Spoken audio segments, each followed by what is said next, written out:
আমাদেরকে কি বলে? মৌলবাদী বলে, বলে বলে ওই যে রাজাকার বলে।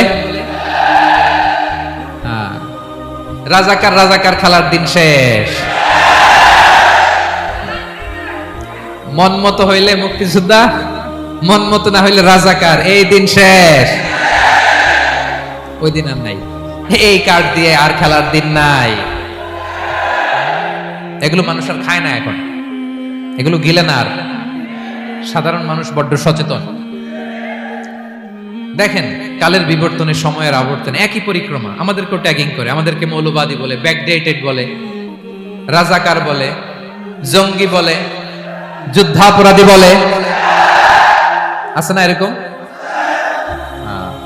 ওয়াসবির আলা মা ইয়াকুলুন, নিজের সাথে মিলায় না, যা বলে ধৈর্য ধারণ করো। ওয়াহজুরহুম হাজরান জামিলা, জাস্ট ইগনোর দেম, ভালোভাবে ইগনোর করেন, খালাস, সালাম দিয়ে কেটে পড়েন। তাহলে প্রিয় ভাইরা, এই বিপদ আপদ আমাদের পিছু ছাড়বে না, পিছু ছাড়বে না। নবীদের পিছু ছাড়ে নাই, আমরা কোথায়? আমরা আর কি? বিপদ আমাদেরকে ধৈর্য ধারণ করতে হবে, মনোবল হারাইলে হবে না। দেখেন বিশ্বনবী কিভাবে আপনাদেরকে সান্ত্বনা দেয়। বিশ্বনবী বলেন, আজাবান লি আমরিল মুমিন, মুমিনের ব্যাপারটা বড় আশ্চর্যজনক। ফাইন্না আমরাহু কুল্লাহু লাহু খাইর, মুমিনের জীবনে যা ঘটে সবটাই খাইর, সবটাই কল্যাণ। ইন আসাবাতহু সাররাউ শাকারা ফাকানা খাইরাল্লাহ ওয়া ইন আসাবাতহু দাররাউ সাবারা ফাকানা খাইরাল্লাহ। মুমিনের জীবনে যদি সুখ আসে তাহলে মুমিন শুকরগুজার হয়, এটা তার জন্য ভালো। আর যদি মুমিন জীবনে দুঃখ আসে তাহলে সে সবর ইখতিয়ার করে, এটাও তার জন্য ভালো। সুবহানাল্লাহ। তাহলে দেখেন, আমরা হয় সুখে থাকি নয় দুঃখে থাকি, ঠিক কিনা বলেন? তাহলে সুখের সময় আমরা শুকর করি, কি করি? শুকরগুজার হই। শুকরিয়া করাও একটা ইবাদত, শুকরিয়া করাও কি? আর দুঃখের সময় আমরা সবর করি, সবর করাটাও একটা। তাহলে আমাদের পুরো জীবনটাই ইবাদত, পুরো জীবনটাই সুখের সময় শুকর আর দুঃখের সময় সবর। আওয়াজ করে বলেন, সুখের সময় শুকর আর দুঃখের সময়। এই দুই ইবাদত মুমিন জীবনে চলমান, কন্টিনিউয়াস, একটা উইন উইন সিচুয়েশন। কি বল? উইন উইন হয়ে গেল না? যেই পরিস্থিতিতেই থাকে আমাদের জন্য লাভ। আল্লাহু আকবার। তাহলে প্রিয় ভাইরা, এটাই জীবনের বাস্তবতা। সবর আমাদেরকে ইখতিয়ার করতে হবে, হতাশ হওয়া যাবে না। অনেকে আমরা অল্পতে হতাশ হই। এই যে আমরা ধৈর্য ধারণ করছি, এর ফল পাচ্ছি না। দীর্ঘ দেড় দশক ধরে ধৈর্য ধারণ করছেন না আপনারা? এখন মুক্তি, স্বাধীনতা, বিজয় এনে দিয়েছে কে? ধৈর্য ধারণ করুন। ধৈর্যের যে ফলাফল, এটা বড় মিষ্টি। ধৈর্য এমন একটা গাছ, এই গাছের সারা গায়ে কাটা, কিন্তু এর ফলটা বড় সুস্বাদু, এর ফলটা বড় মিষ্টি। ধৈর্য ধারণ করার অভ্যাস করতে হবে প্রিয় ভাইরা। মুমিন হতাশ হয় না, হাল ছেড়ে দেয় না। মুমিন ভরসা রাখে একজনের উপর, তিনি কে? লা তাইয়াসু মির রাউহিল্লাহ ইন্নাহু লা ইয়াইয়াসু মির রাউহিল্লাহ ইল্লাল কওমুল কাফিরুন। আল্লাহর রহ থেকে, রহম থেকে নিরাশ হয়ে যাও। কাফির ছাড়া, অকৃতজ্ঞ ছাড়া কেউ আল্লাহর রহ থেকে, আশা থেকে নিরাশ হয় না। শয়তানের সবচেয়ে বড় মিশন হলো আমাদেরকে হতাশ বানানো, এটা খেয়াল রাখবেন। শয়তানের সবচাইতে বড় মিশন কি? আমাদেরকে হতাশ করে দেয়া। হতাশ বানাইতে পারলে সে সাকসেসফুল, খুশি। কিন্তু আমরা এত সহজে হতাশ হই না, আমরা নিরাশ হই না, আমরা বিপদে হাল ছেড়ে দেই না। আমরা ভরসা রাখি এক মহান সত্তার উপর, তিনি কে? মনে থাকবে, বিপদ আসলে ভেঙে পড়বেন, ভিসা না হইলে কান্নাকাটি শুরু করবেন, ব্যবসায় লস হইলে হাউমাউ, হ্যাঁ, দেশ থেকে কোনো দুঃসংবাদ আসলে হতাশ হবেন, ভেঙে পড়বেন।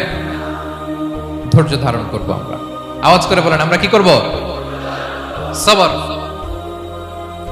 বিপদ ট্যাকেল দেওয়ার প্রথম স্টেপ হচ্ছে সবর, ধৈর্য ধারণ করতে হবে। অবশ্যই সাবিরিন, ধৈর্যশীলদেরকে সুসংবাদ দাও। বিপদ থেকে বাঁচার দ্বিতীয় স্টেপ হচ্ছে এই বিপদ থেকে উত্তরণের চেষ্টা করতে হবে, কন্টিনিউয়াস প্রচেষ্টা চালিয়ে যেতে হবে। ওয়াল্লাযীনা জাহাদু ফিনা লানাহদিয়ান্নাহুম সুবুলানা, যারা আমার রাস্তায় চেষ্টা করে, প্রচেষ্টা করে, স্ট্রাগল করে, তাদেরকে আমি পথ দেখিয়ে দেই, সুবুল দেখিয়ে দেই, ওয়ে আউট দেখায় দেই, এক্সিট দেখায় দেই। কোথাও আটকাবেন না আপনি, আপনাকে এক্সিট দেখাই দিবে কে?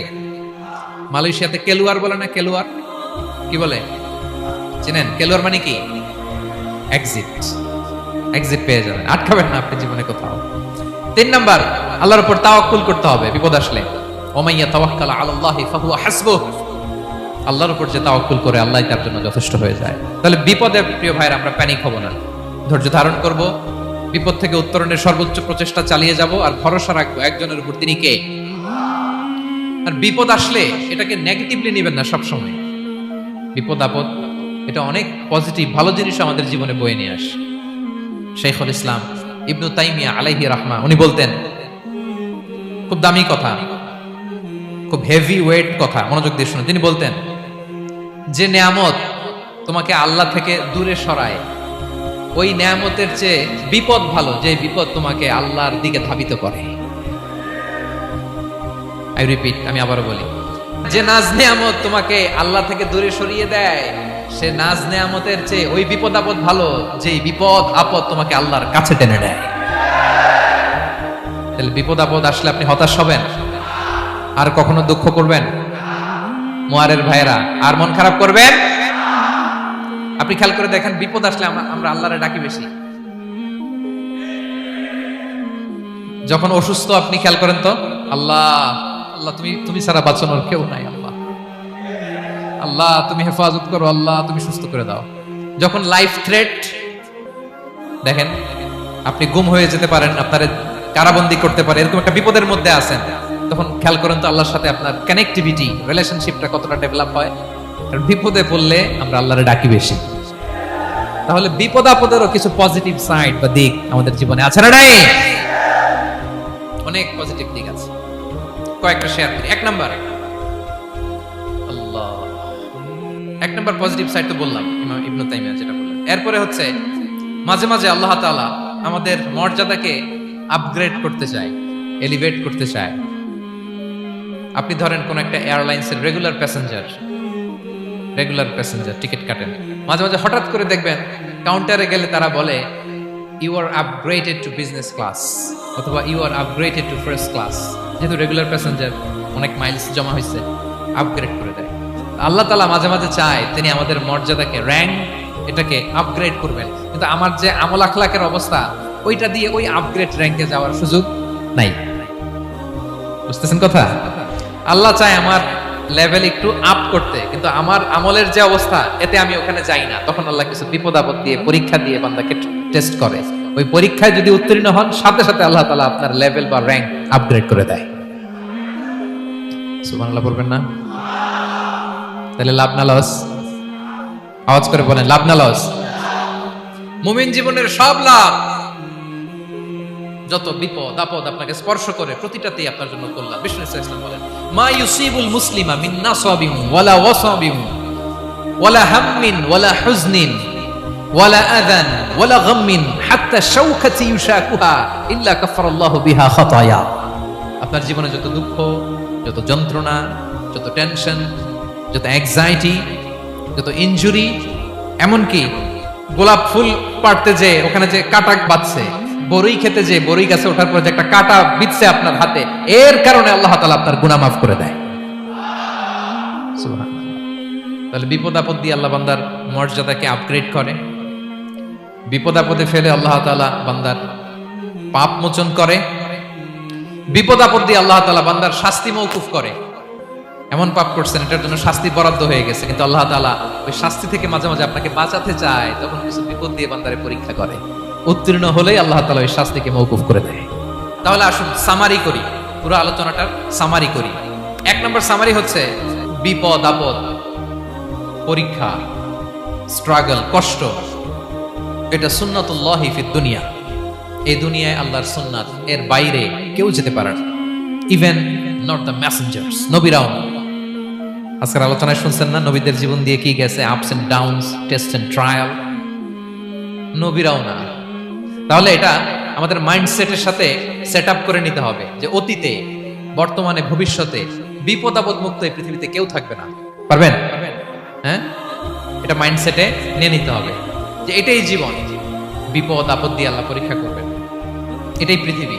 চির সুখ চির শান্তি এই পৃথিবীতে খুঁজলেই পাওয়া যায় না। শুরুতে বলছিলাম না, চির সুখ চির শান্তি। বলেন তো, এটা কি দুনিয়ার ফিচার না জান্নাতের ফিচার? জান্নাতের ফিচার দুনিয়ায় খুঁজলে পাওয়া যাবে? যাবে।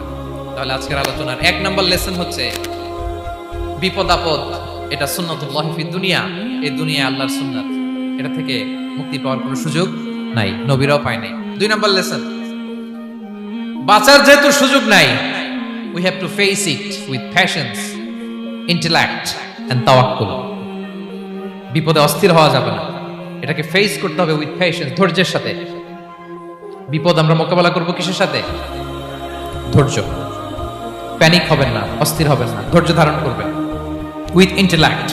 আল্লাহর দেয়া আপনার ইন্টেলেক্ট খাটিয়ে এই বিপদ উত্তরণের সর্বান্তকরণের চেষ্টা প্রচেষ্টা আপনার চালায় যেতে হবে। আর সবশেষে আত-তাওয়াক্কুল আলাল্লাহ, ডিপেন্ডিং অন আল্লাহ, ভরসা করব কার উপর? আল্লাহর উপর। পারা যাবে তো? দুইটা লেসন হলো। 3 নাম্বার লেসন হচ্ছে আমাদের ছেলে মেয়েদেরকে we have to educate our child regarding the test and trial in this dunya। দুনিয়ার এই বিপদ আপদের ব্যাপারে আমাদের ছেলে মেয়েদেরকে শেখাতে হবে, বুঝাতে হবে।